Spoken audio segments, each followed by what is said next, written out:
Hello students, welcome to our YouTube channel Examosphere. उम्मीद है आप सब बिल्कुल ठीक होंगे और अच्छे से पढ़ाई कर रहे होंगे। आज बेसिकली ये जो वीडियो मैं बना रही हूँ सीयूटी को टारगेट करते हुए बना रही हूँ। बहुत सारे students I know form fill कर चुके होंगे, but that is also true कि काफी सारे अभी रहते हैं। वो स्टूडेंट्स जो फिल कर चुके हैं उनके लिए एक बहुत बेसिक सी बात कि आपकी करेक्शन विंडो ओपन होगी। ठीक है, आप तब जाकर चेंज कर सकते हो, क्योंकि अभी ना मैंने देखा आज 8 हो गई है और बहुत सारे स्टूडेंट्स क्या कर रहे हैं कि परेशान हो रहे हैं कि किस तरीके से हमें किन किन चीजों का ध्यान रखना है, या फिर क्वेरीज आ रही हैं स्टूडेंट्स की। सो आई थॉट कि मैं एक वीडियो बनाकर ही वो सारे इश्यूज को एड्रेस कर दूं। तो सबसे इंपॉर्टेंट बात जो मुझे लगा आपको बता देनी चाहिए कि सीयूटी के रिगार्डिंग अगर हम देखेंगे तो आपको ये पता है कि नोटिफिकेशन आउट हो चुका है। इसकी जो फॉर्म फिलिंग की डेट है, ठीक है, मैं आपको जरा लिखते हुए ही बता रही हूँ ताकि सारी ना आपकी जो क्वेरीज हैं वो यहाँ सॉल्व हो जाएं। कुछ रह जाएंगी तो प्लीज कमेंट में आप मेंशन कर देना, मैं कोशिश करूंगी कमेंट में रिप्लाई कर दूं। और अगर ऐसी क्वेरी होगी जहां जरूरत है वीडियो बनाने की तो मैं आपको इंस्टेंट वीडियो बनाकर दे दूंगी एक आध दिन के अंदर। ठीक है, थोड़ा सा टाइम मुझे भी चाहिए होगा।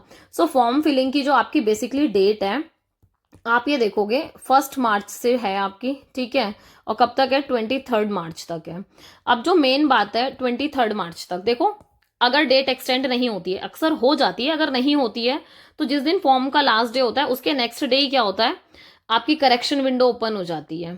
ठीक है, सो करेक्शन विंडो हमारी हो जाएगी 24 को, अब तक के अकॉर्डिंग। ठीक है, 24 मार्च को। तो टेंशन लेने की जरूरत नहीं है, बस जो मेरा मेन मकसद था ना आपको बताना, वो मैं फटाफट से एड्रेस कर देती हूँ। सीयूटी आप क्यों भर रहे हो, ये कॉमन जो यूनिवर्सिटी एंट्रेंस टेस्ट है, आप यहाँ ना साइड में देख रहे हो, मैंने ना ये स्क्रीनशॉट लगा रखा है, राइट। आप यहाँ देखोगे 46 तक है, ये आपको नोटिफिकेशन में मिल जाएगा। नोटिफिकेशन मैं ना, अगर आपको ठीक लगे तो आप वेबसाइट से भी जाकर चेक कर सकते हो, अदरवाइज इसकी वेबसाइट का लिंक, ठीक है, और दूसरी बात ये जो नोटिफिकेशन है, ठीक है, ये दोनों ही ना मैं आपको टेलीग्राम चैनल पर डाल दूंगी। सो प्लीज आप टेलीग्राम चैनल से इसको डाउनलोड कर सकते हो और देख सकते हो। नेक्स्ट जो पॉइंट था, 46 यूनिवर्सिटीज में एडमिशन लेने के लिए आपको सीयूटी देना ही पड़ेगा, मैंडेटरी है। इसके अलावा एक सबसे इंपॉर्टेंट बात जो स्टूडेंट्स को नहीं पता होती है वो मैं ये बता देती हूँ, इसको हम थोड़ी थोड़ी देर बाद इसको फॉलो करेंगे। देखो जैसे ना एक एग्जाम्पल है आईपी यूनिवर्सिटी, इंद्रप्रस्थ यूनिवर्सिटी, ये अपने खुद का भी, इनका खुद का ओन एंट्रेंस टेस्ट होता है। ठीक है, तो जो भी स्टूडेंट अगर ऐसे यूनिवर्सिटी में जाना चाह रहा है जहां खुद भी वो अपना एंट्रेंस टेस्ट लेती है, तो वो जरूर ध्यान रखें, क्योंकि आईपी के इस टाइम पे एंट्रेंस टेस्ट के फॉर्म्स निकले हुए हैं। अब एक क्वेरी उठ सकती है कि भाई जो आईपी वाले, अगर मान लो मुझे आईपी यूनिवर्सिटी में जाकर एडमिशन लेना है तो क्या मैं सीयूईटी ना दूं, फिर ओनली आईपी का ही एंट्रेंस टेस्ट दे दूं, हो जाएगा? मैं कहूंगी नहीं, आप सीयूईटी भी दोगे, ठीक है, और आईपी का भी दोगे। दैट मीन्स आप ये दोनों ही टेस्ट देने वाले हो। फर्क इतना है, अगर आईपी आप देते हो, राइट, तो आईपी में क्या होगा कि आपका, तो देखो आईपी अपना खुद का टेस्ट करा रही है, जब आप एडमिशन के टाइम पे जाएंगे ना तो यहाँ पर जो प्रेफरेंस मिलेगी ना आपको, वो मिलेगी आईपी वाले स्टूडेंट्स को जिन्होंने आईपी का एंट्रेंस दिया है। ठीक है, उसके बाद सीयूटी को ये प्रेफरेंस देंगे सेकंड नंबर पर। इसलिए कह रही हूँ कि दोनों का ध्यान रखना, बस मेरा काम था आपको थोड़ा सा अवेयर करना, क्योंकि बहुत सारे स्टूडेंट्स इस टाइम पे अनअवेयर घूम रहे हैं। सो आई जस्ट वॉन्ट कि आपको बेसिक चीजें बता दी जाए। तो इस चीज का ध्यान रखोगे कि ये जो 46 यूनिवर्सिटीज हैं इनमें भी चेक कर लेना कि भाई आपको कहाँ कहाँ अप्लाई करना है। एक चीज और है कि खाली एक यूनिवर्सिटी पर ना मतलब मत रहना। ठीक है, आप ये सोचना कि आप जितनी ज्यादा मैक्सिमम यूनिवर्सिटीज को फिल कर देना ताकि आप अपना सेफ साइड रहो। ठीक है, ईयर खराब ना हो।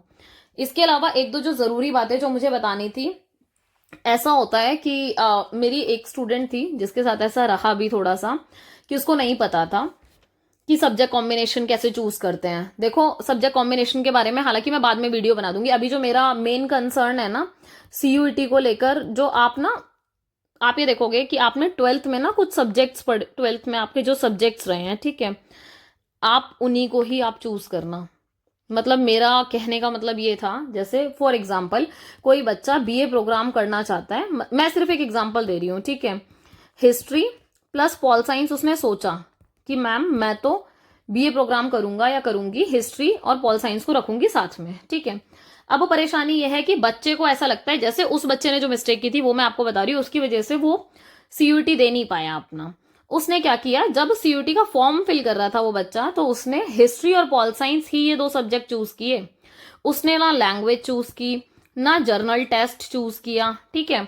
अब आप इसके लिए क्या करोगे, जो मैं नोटिफिकेशन आपको ना टेलीग्राम चैनल पे ना मैं नोटिफिकेशन जो शेयर करने वाली हूँ, आप उस नोटिफिकेशन में क्या देखोगे, जो एलिजिबिलिटी क्राइटेरिया है, ठीक है, आप उस क्राइटेरिया को चेक करोगे।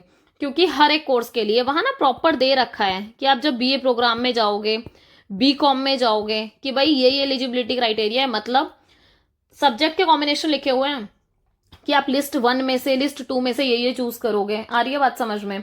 तो अगर बीए प्रोग्राम लेना है उस बच्चे को, हिस्ट्री प्लस पॉल साइंस करना है, तो लैंग्वेज भी मैंडेटरी है, जर्नल टेस्ट भी मैंडेटरी है, तो जाकर अपना उस हिसाब से चूज कर लेना। इसके अलावा एक और बहुत मजे की बात जो स्टूडेंट्स को नहीं पता है, एक एग्जाम्पल और दे देती हूँ मैं इसमें, इसको रब करके।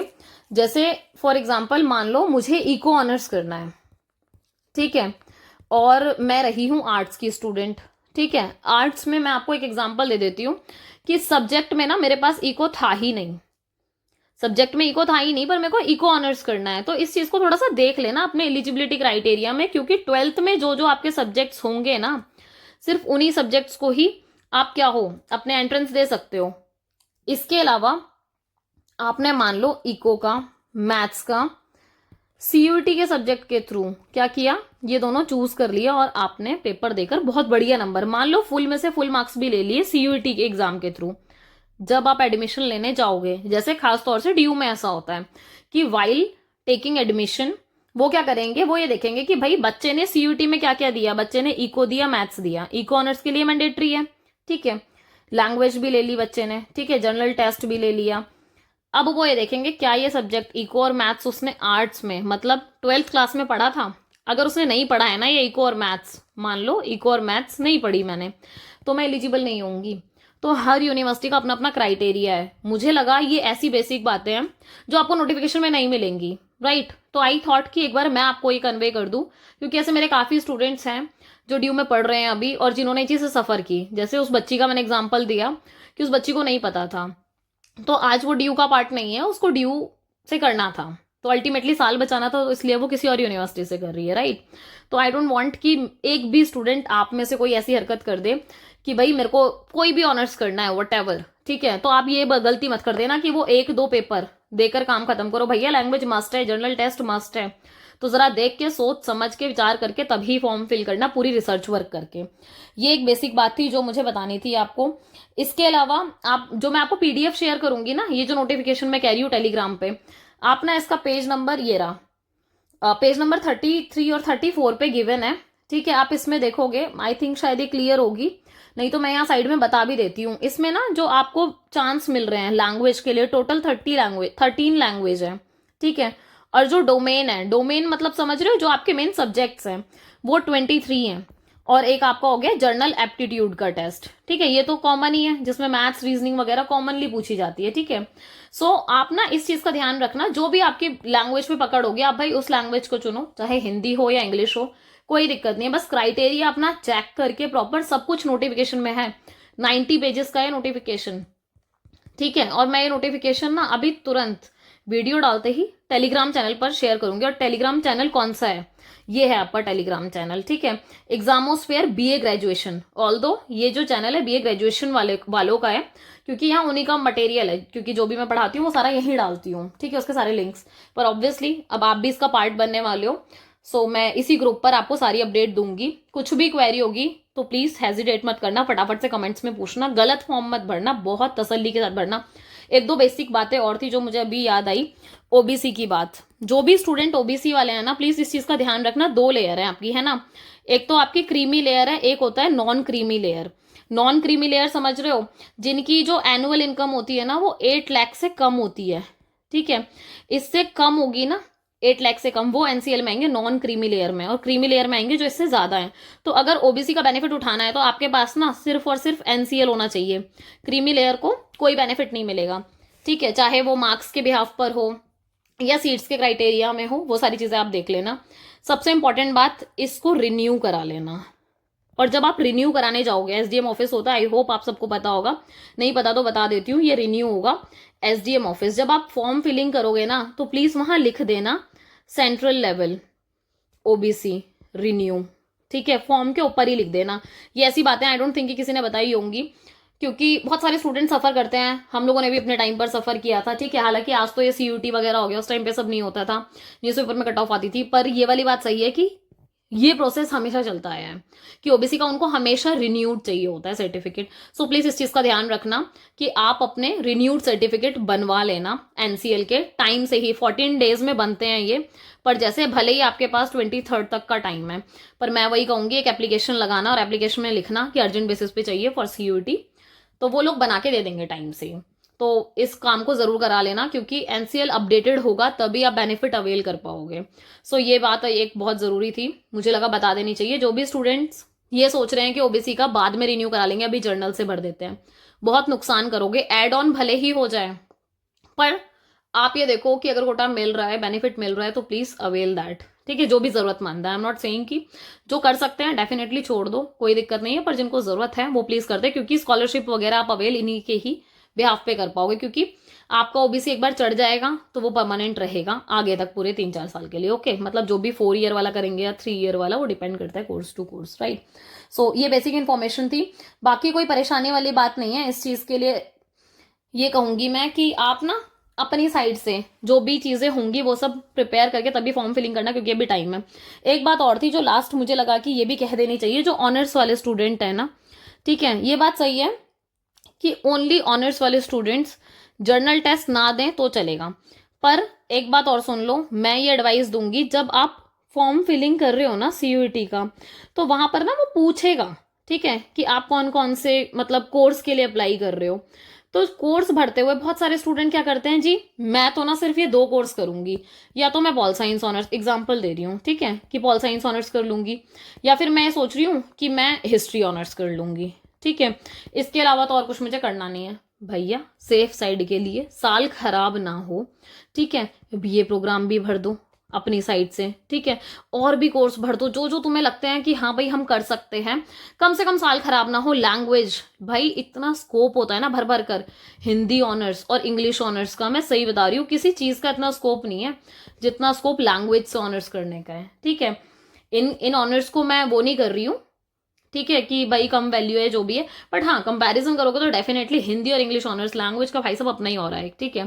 तो एक बात कि कोर्स लिमिटेड नहीं भरेंगे, हम मैक्सिमम कोर्स भरने वाले हैं, ठीक है, मैक्सिमम यूनिवर्सिटी भरने वाले हैं। मैं यहाँ लिख देती हूँ, ये यूनिवर्सिटी के लिए था, ये कोर्सेज के लिए था।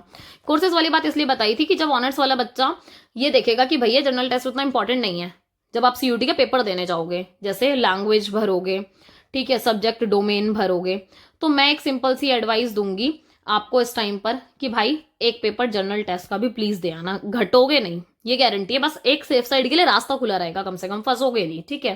तो ये बेसिक चीजें थी, आई होप आप लोगों को चीजें समझ में आ गई होंगी। मेरे हिसाब से मैंने जो जो मेन चीजें एड्रेस करने वाली थी वो मैंने कर दी थी। बाकी जो एलिजिबिलिटी क्राइटेरिया है कि किसमें 2 डोमेन चुनने हैं, किसमें कितनी लैंग्वेज चुननी है, वो सारी की सारी चीजें ना आपको उस PDF में मिल जाएंगी, मैं तुरंत अपलोड कर दूंगी, ठीक है। सो all the very best, tension free होकर अपनी सारी तसल्ली से, है ना, सारी चीजें देखकर सोच कर समझ कर तब अपने फॉर्म्स को फिल करना, ठीक है। हो सके तो किसी बड़े को साथ में लेके बैठना, अगर कोई भी छोटी सी भी मिस्टेक हो रही है या डाउट हो रहा है तो गलत भरने से अच्छा है ये मत सोचना। देखो जो भर चुके हैं मैं उनकी बात नहीं कर रही, क्योंकि मुझे अभी रियलाइज हुआ कि इतनी सारी कंफ्यूजन है तो एक वीडियो बना लेते हैं, ठीक है। जिन्होंने भर दिया उनके लिए ऑप्शन है कि करेक्शन विंडो पे काम कर लेंगे, जिन्होंने नहीं भरा भाई रिसर्च कर लो आराम से तसल्ली से, फिर भर लेंगे हम फॉर्म, ठीक है। सो ऑल द वेरी बेस्ट, अच्छे से अपना सब कुछ ध्यान में रखकर सोच समझ कर अपना इसको फॉर्म फिलिंग करो, ठीक है। बाकी जब ये फॉर्म फिलिंग वाला काम हो जाएगा फिर मैं बता दूंगी CUT में किस तरीके के एग्जाम आ रहे हैं, क्या क्या आपको प्रिपेयर करना है, कैसे करना है, definitely I will help you in that as well, okay. So all the very best, और जो भी क्वेरी होगी प्लीज कमेंट कर देना और अच्छे से फॉर्म फिलिंग करना। मिलते हैं नेक्स्ट वीडियो में बहुत जल्दी। बाकी चैनल को सब्सक्राइब कर देना और अपने जितने भी फ्रेंड्स हैं जो CUT दे रहे हैं इस साल उनको शेयर कर देना, क्योंकि ये इतनी माइन्यूट डिटेल है, आई डोंट थिंक कि किसी ने शेयर की होगी। सो प्लीज इसको शेयर कर देना ताकि साल खराब ना हो, है ना, साल की कीमत है यहाँ पर हम सबके, ठीक है। चलो bye bye, all the best once again.